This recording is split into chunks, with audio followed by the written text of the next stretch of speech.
À Cannes, non loin des projecteurs du cinéma, un autre univers prend vie entre passion et liberté créative. Out of Time, studio de jeux vidéo indépendant cannois, mise tout sur sa passion, son originalité et sa créativité. Plongé dans les coulisses d'un projet qui pourrait bien faire date à Ivy. On est une équipe de 3 personnes avec Arnaud Licenson-Bijou et Quentin Garnier. Et on a fondé notre studio Out of Time en janvier 2024 dans le but de faire nos propres créations de jeux vidéo. Le jeu sur lequel on travaille actuellement, ça va bientôt faire 2 ans, il s'appelle Ivy, AI.vi. C'est un jeu de tir à la première personne stratégique dans un univers un petit peu science-fiction légère. Donc on joue un robot qui doit défendre sa planète. Et on va avoir différentes armes et différentes constructions qu'on pourra placer pour protéger sa base. Et le tout dans un ton un peu humoristique, un peu décalé, avec des armes ridicules qui peuvent partir de petits ours en peluche explosifs à des armes plus conventionnelles comme un sniper. Ce qui nous a inspiré à faire ce jeu, c'est au départ, juste avant qu'on ait créé l'entreprise. On était toujours dans une phase un peu de réflexion, de savoir quel a été notre but, quels allaient être nos projets. Et lorsqu'on a mis sur la table un peu toutes les idées que nous avions, c'était l'une qui nous semblait déjà atteignable avec notre petite équipe et juste amusante. On voulait vraiment, comme premier jeu, sortir quelque chose qui serait assez détendu, assez juste amusant pour les joueurs, pas besoin d'avoir une trop grosse prise mentale.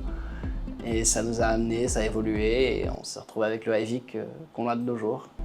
Donc les 3 choses à prendre en compte, on va dire de base pour le jeu, ça va être donc le développement, tout ce qui est la partie code, le côté graphique, et après on a le game design. Et ça, c'est l'aspect un peu plus du jeu vidéo, où ça va être toute la conceptualisation des mécaniques de jeu, de l'intention qu'on veut donner aux joueurs. Et c'est cette partie-là qu'on s'est pas mal divisé à 3 au départ. On a beaucoup réfléchi ensemble sur qu'est-ce qu'on voulait comme ambiance, qu'est-ce qu'on voulait vendre aux joueurs, qu'est-ce qu'on voulait comme expérience. Et une fois qu'on avait les bases, les fondations posées, on s'est un petit peu plus divisé avec Arnaud et Quentin qui sont un peu plus concentrés sur les différentes armes. Moi-même, j'ai bien aimé travailler un peu sur les différents ennemis, leur comportement et les défis que ça va amener aux joueurs. Et après, moi, je me suis occupé de tout ce qui est le développement et la programmation.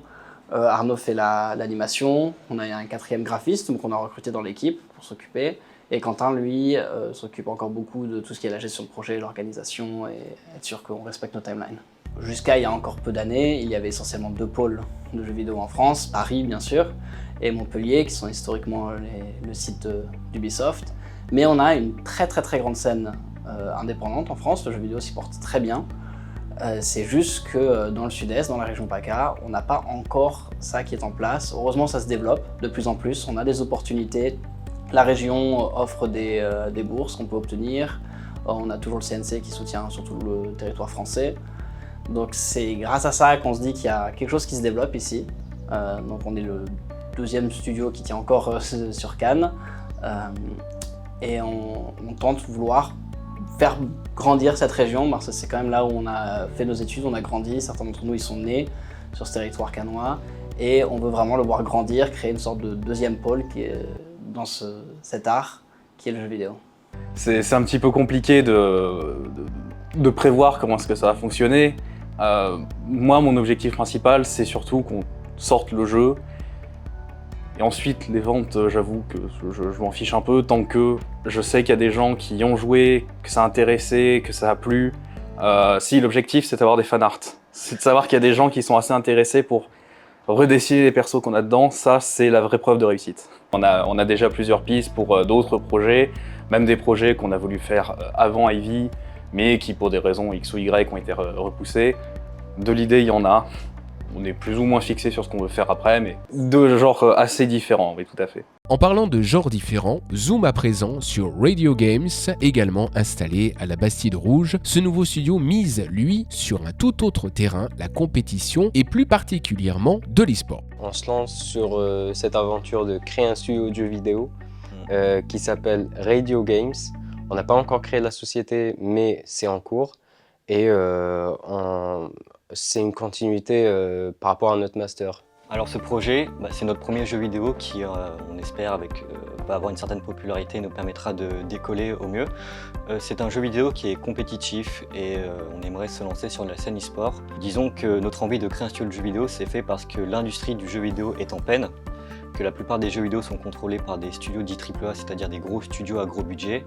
Et on s'est dit que, étant donné que cette industrie est en peine et qu'elle se déshumanise dans sa manière de produire les jeux vidéo, vous avez peut-être entendu parler de licenciements massifs ou d'abus en termes de travail et des heures supplémentaires, enfin vraiment des choses vraiment très compliquées, très fastidieuses.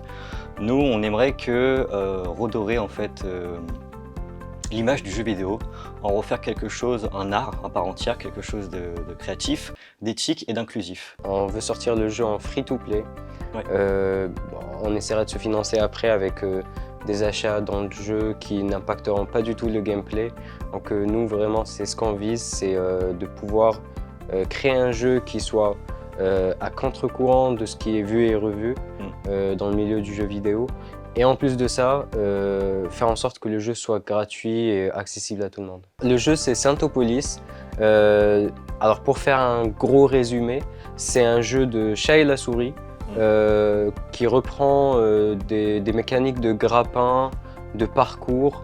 On se balade dans une ville brutaliste avec des textures aquarelles, avec la direction artistique qui va dans l'aquarelle. Et donc voilà, c'est ce qu'on vise un peu, un mélange de deux mondes qui est l'architecture brutaliste très carrée, très brute, et l'aquarelle qui est plus organique.